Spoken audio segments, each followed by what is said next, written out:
A Marvel tem um problema.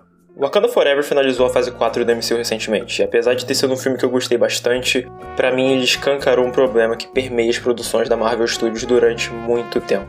A necessidade dessa constante conexão com esse universo, a necessidade de inserir narrativas que não têm lugar naqueles filmes somente para serem usadas em futuras produções, a necessidade dessa estrutura serializada de sagas às vezes estar acima dos próprios filmes como obras individuais. WandaVision teve isso com praticamente toda a parte da Sword. Doutor Estranho teve aquele cameo ridículo dos Illuminati e por aí vai. Mas esse problema não é exclusivo da fase 4. É algo que vem desde muito antes, que podemos ver suas raízes nascendo em Homem de Ferro 2. Saindo do sucesso que foi o primeiro filme, como Jon Favreau e toda a equipe trouxeram esse personagem à vida de uma maneira tão incrível, saíram de ninguéms para serem reconhecidos num mundo já estabelecidos como filmes de heróis são feitos, era de se esperar muito de seu segundo filme. Era de se esperar uma sequência que trouxesse tudo de incrível que o primeiro trouxe e ainda mais. Era de se esperar uma sequência que eles tivessem no controle total para contar a melhor história possível, a história que deveria ser contada. Afinal, foram eles que fizeram aquele primeiro sucesso, mas não foi isso que aconteceu. Oi, eu sou Gustavo Costa, e esse é o porquê Homem de Ferro 2 nos mostra o problema Marvel. Imagina que você é o diretor que trouxe à vida o Homem de Ferro, que tornou esse personagem que as pessoas não sabiam nada sobre, que não se importavam, em um sucesso. Começou um universo a partir dali, ditou um tom de como seria esse mundo. Você fez as pessoas se importarem. Agora você precisa fazer mais um sucesso. Uma sequência que atinge as expectativas de seu antecessor, o que já é uma gigante pressão. Mas esse estúdio não te dá tempo. Um processo que antes tinha levado quase 3 anos, agora tem que ser feito em menos de 2. Um filme que antes você ditou o que ele seria, que você fez ser especial, agora enfrenta mais e mais interferências. Essa não é a história de um diretor que construiu uma sequência que evoluiu todos os aspectos do primeiro filme, que tem coração e paixão por trás. Essa história vai ter que ficar para outro vídeo, porque essa é a história de um diretor que não conseguiu fazer o seu filme. Iron Man's a memory, probably better in their minds than it was on the film. And so you're fighting, you're competing, you're fighting against a set of expectations. Eu tenho sentimentos muito mistos em relação ao Homem de Ferro 2. Eu não odeio esse filme de forma alguma. Ele possui definitivamente o melhor visual de todo o MCU. E eu não tô exagerando em nada. Matthew Libatique trouxe uma fotografia deslumbrante, textura, contraste, toda uma beleza que um filme de 200 milhões de dólares precisa ter. E sim, todos os filmes da fase 4 custaram 200 milhões pelo menos. Vivemos em tempos estranhos. As cenas de ação também são muito memoráveis, são uma das melhores que tivemos ao longo de todos os anos desse universo. Genndy Tartakovsky, o criador de Samurai Jack, ajudou na criação daquela sequência magnífica do Homem de Ferro e Máquina de Combate destruindo os robôs do Hammer. Aquilo é incrível. Eu tenho certeza que você lembra do Tony equipando a Mark V no que pra mim é o melhor suit-up do Homem de Ferro ao longo dos seus 11 anos. E olha que a competição é grande. Sam Rockwell é simplesmente extraordinário como Justin Hammer, sendo um dos meus vilões favoritos de todo o MCU. É óbvio que eu não odeio esse filme. Pra falar a verdade, eu acho toda a premissa, a história no papel e alguns momentos do filme maravilhosos. Existe algo tão belo e poético na premissa do reator Ark estar envenenando Tony, como colocado brilhantemente pela essa fala do Jarvis. Unfortunately, the device that's keeping you alive is also killing you. E como esse acontecimento leva Tony numa espiral de decisões ruins pela sua vontade de tentar aproveitar o que lhe resta dessa vida. O filme é sobre legado, então todo esse questionamento do que o maior gênio da Terra decide deixar para esse mundo é bastante interessante como a premissa. It's about legacy.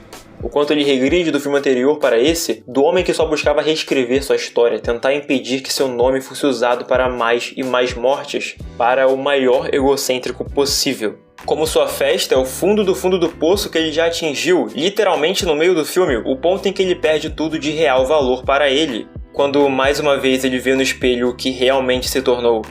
O quanto ele afasta as pessoas que ama, os seus únicos laços, ao ponto dele se ver sozinho com as únicas coisas que lhe restaram nesse seu aparente fim de vida, uma casa vazia e sua armadura.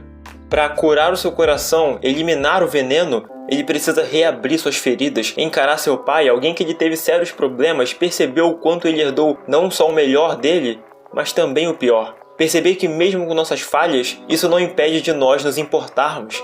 Ele vivencia isso nesse filme, erro após erro, mesmo Tony não demonstrando. Assim como seu pai, ele ainda se importava. De muitas formas, eu acho que esse filme não é só sobre legado, é também sobre errar. É sobre talvez mostrar a sua pior versão. É as pessoas que você mais ama olharem pra você fazendo a pior combinação de decisões possíveis. É sobre retificar esses erros. Todos somos falhos. Afinal, somos humanos. O que faz a diferença são as decisões que tomamos para melhorar, para corrigir esses erros. E um bom começo é falando o mais próximo que ele consegue de uma desculpa para a pessoa que ele ama. Ele se cura ao incorporar o melhor de seu pai, ao propriamente conhecê-lo para além da figura fria que ele se lembrava. Tudo isso está no filme, talvez apressado, faltando mais tempo para entregar todo esse peso da mesma forma como o seu antecessor, mas está lá. É isso que me dói, porque mesmo com toda essa incrível história, quando não executada da forma que deveria, o filme se torna vazio. Ao assisti-lo, mesmo tendo conhecimento de tudo isso, de ter escrito tudo isso, eu não sinto nada. Eu queria amar esse filme, eu queria muito sentir toda a paixão que eu senti no primeiro, mas eu não sinto. E isso é tão triste, sabe? É tão triste porque eu consigo ver que existe o Homem de Ferro 2 incrível ali no meio. Existe uma história que conversa sobre esse legado, sobre os pecados do pai que são passados para o filho, sobre os problemas, as falhas de Tony Stark sendo expostas na sua iminente morte.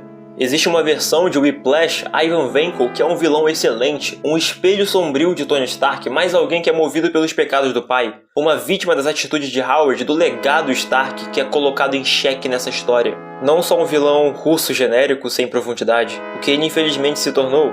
Mickey Rourke deu tanta personalidade para esse personagem, trouxe tanto para a mesa e sabemos que muitas e muitas das suas cenas foram cortadas e mereciam ver a luz do dia. A Viúva Negra, Nick Fury, Coulson, toda essa parte da SHIELD não tem lugar nessa história. O filme já tem tanto a abordar com o coração de Tony, sua relação com a Pepper, relação com o Rhodey, o Ivan Vanko, o Hammer, tudo isso já era mais que o suficiente para preencher esse filme. Inclusive, aquela incrível cena de ação da Viúva Negra originalmente não levaria a lugar nenhum. Originalmente, ela só não acharia o Ivan e ficaria por isso. Quem salvaria o Rhodey seria o próprio Tony. E só depois que o Favreau percebeu isso e fez a mudança para dar alguma utilidade para Natasha naquele momento. Quando se assiste o filme com os comentários do diretor, que está disponível no Blu-ray, fica evidente o quanto Jon Favreau abriu mão nessa obra. A quantidade de vezes que ele comenta sobre cenas deletadas, cenas estendidas, cenas alternativas, chega a ser triste. É evidente que ele queria fazer algo tão verdadeiro quanto o primeiro Homem de Ferro, algo que explorasse ainda mais esse mundo, esses personagens que nos apaixonamos. Mas também é evidente que a máquina Marvel, já ali, não queria isso. Que a máquina Marvel precisa de filmes divertidos que apelem para todos os públicos, que precisam nos deixar sedentos pela próxima produção. Nos fazer discutir não sobre o que acabamos de assistir, mas sim sobre o que ainda está por vir. É assim que esse universo prosperou por tanto tempo, e é aqui que tudo isso começou. E eu não tenho nada contra um simples filme divertido, um filme que não precisa ser profundo, um filme pipoca. O meu último vídeo, inclusive, foi sobre Shazam, e eu exalto esse aspecto nele. O problema aqui é que claramente não era só isso que Jon Favreau queria para Homem de Ferro 2. Isso é tão evidente que esse foi o último filme que ele dirigiu na Marvel. Imagina ser o estúdio que tem esse cara, esse talento, que se provou capaz de construir obras únicas e deixá-lo escapar. Existe um mundo em que Vingadores é dirigido por Jon Favreau. Existe um mundo onde ele termina sua trilogia. Existe um mundo onde talvez não conversássemos cada vez mais sobre como estamos cansados do MCU. Mas esse não é esse mundo. Infelizmente, esse é um mundo onde previews são feitas antes mesmo de diretores serem contratados, que diretores sem muita experiência são contratados para o estúdio poder fazer o que quiser com esses filmes. Que no espaço de 2 anos, 18 produções de um mesmo universo são lançadas e é evidente o quão apressadas são. Eu quero terminar esse vídeo com um recado, um pedido na verdade.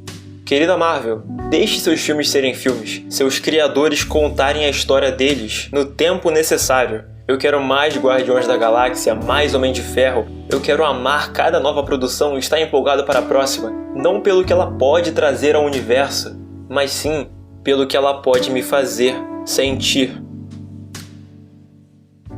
Ei, muito obrigado por assistir esse vídeo até aqui. Sério, eu aprecio demais sua companhia até esse finalzinho. A thumbnail do vídeo foi feito pelo pessoal do Indiretando, Quinho e Vrido. O podcast deles é maravilhoso, você pode ouvir em qualquer plataforma de podcast que você não vai se arrepender. Muito obrigado, pessoal. Não esqueça de deixar o like se você gostou, comentar o que você achou do que eu disse, do filme, da Marvel em si. Eu tô aberto para qualquer comentário. Se inscrever caso você queira receber mais vídeos como esse. Me seguir nas redes sociais, @falando de heróis, no Twitter e Instagram. Lá a gente pode ter um contato muito melhor que a gente não pode ter aqui.